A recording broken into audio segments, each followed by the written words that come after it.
የጥፋት ቀን። የእግዚአብሔር ቃል ወደ እኔ እንዲህ ሲል መጣ። በዚህ ስፍራ ሚስት አታግባ፣ ወንዶችና ሴቶች ልጆችም አይኑርህ። በዚህች ምድር ስለሚወለዱ ወንዶችና ሴቶች ልጆች እንዲሁም ስለ እናቶቻቸው ስለ አባቶቻቸው እግዚአብሔር እንዲህ ይላልና በአደገኛ በሽታ ይሞታሉ፣ አይለቀስላቸውም፣ አይቀበሩም። በምድርም ላይ እንደ ጉድፍ ይጣላሉ፣ በሰይፍና በራብ ይጠፋሉ።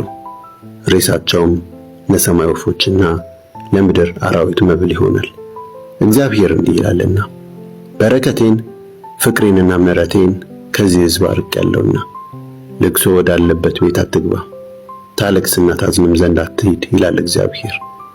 ታላላቆችና ታናናሾች በዚህች ምድር ይሞታሉ፣ አይቀበሩም፣ አይለቀስላቸውም። ሰውነቱን የሚቧጥጥላቸው ጠጉሩንም የሚላጭላቸው አይገኝም። ሐዘንተኞችን ለማጽናናት የሐዘን እንጀራ የሚያመጣ አይኖርም። አባትም ሆነ እናት የሞተባቸውንም ለማጽናናት መጠጥ የሚያቀርብ አይገኝም።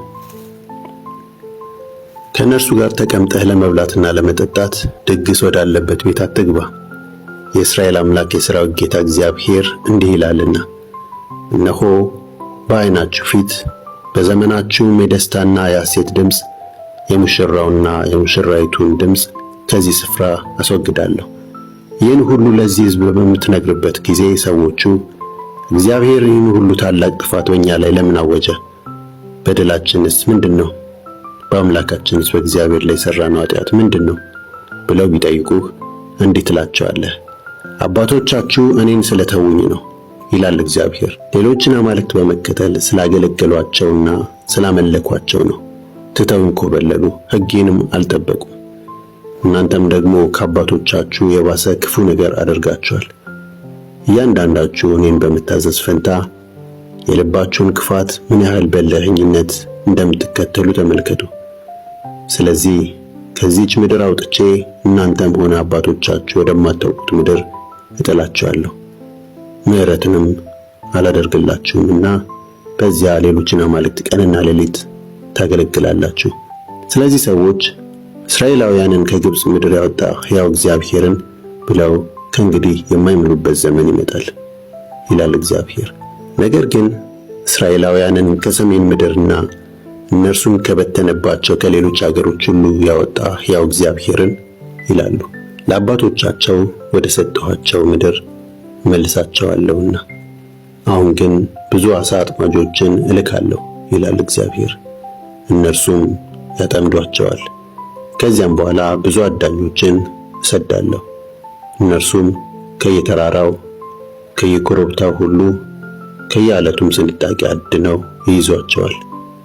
ዓይኔ በመንገዳቸው ሁሉ ላይ ነው፣ በፊቴ የተገለጡ ናቸው።